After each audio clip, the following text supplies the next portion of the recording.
Hola, hoy vamos a estudiar el problema de partículas no interactuantes con spin 1 medio, es decir, partículas cuánticas, en presencia de un campo magnético externo. Vamos a suponer que estas partículas son no interactuantes, es decir, las podríamos modelar como un gas ideal. El problema a estudiar es este.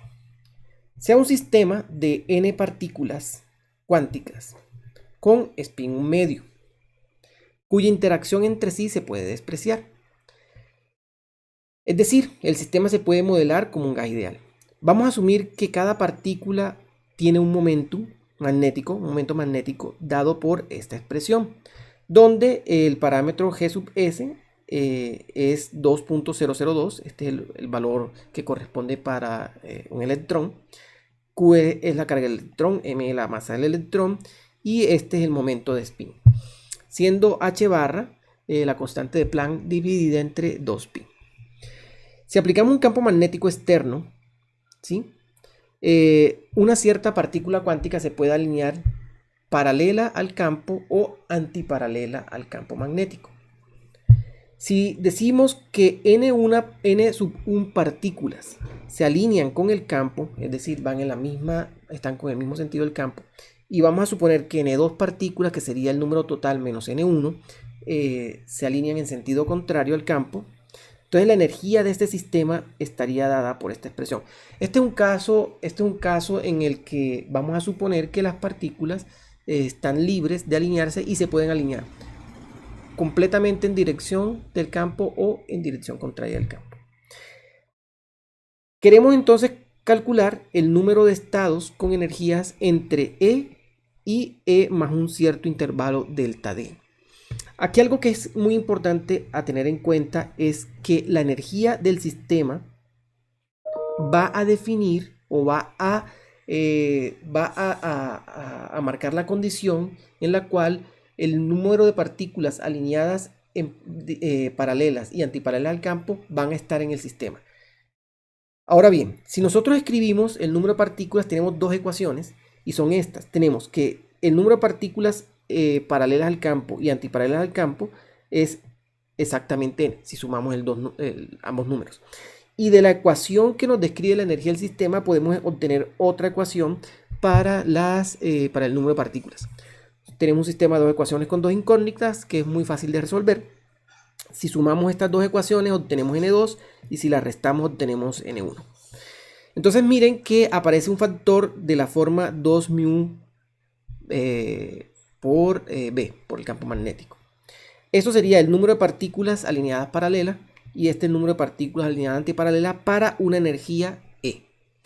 Ahora con esto nosotros podemos calcular cuántas posibles combinatorias hay de estas partículas, porque como yo tengo una partícula y tengo otra partícula acá, pero yo puedo contar cuántas partículas, cuántas formas diferentes tengo de combinar estos dos estados, paralelo y antiparalelo, cuando tengo cierto número de partículas n, de las cuales n1 son paralelas al campo magnético, las otras son antiparalelas. Entonces vamos a calcular este número de combinaciones. El número de combinaciones básicamente sería dividir el n factorial, que serían todas las permutaciones posibles, entre n1 factorial y n2 factorial.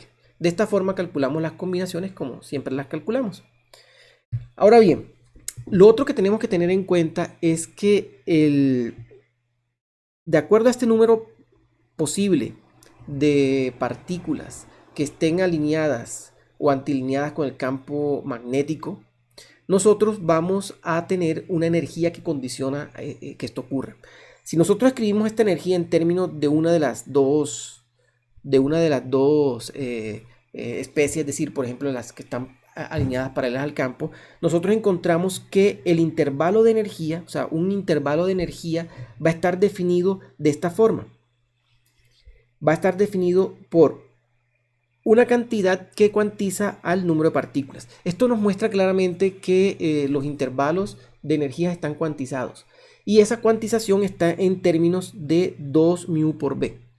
Ahora bien, esto tiene otra implicación adicional y es que para un cierto intervalo de energías entre E y E más delta D va a haber un cierto número de de veces de combinaciones posibles. Es decir, si tenemos un valor de energía E, va a haber n factorial sobre n1 factorial por n2 factorial combinaciones.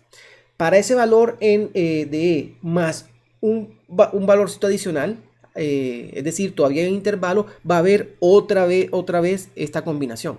De tal forma que el número total de estados sería el producto de las posibles combinaciones por el número de combinaciones que existen en el intervalo de energía, que está dado por el delta de n. Entonces, de esta manera tenemos la expresión completa para el número de estados con energías entre E y E más delta D, que sería las combinaciones posibles con una cierta energía más multiplicada por el número de posibles combinaciones que hay en un intervalo de energía delta D. Con esto hemos planteado el problema de partículas con spin 1 medio no interactuantes sometidas a un campo magnético externo.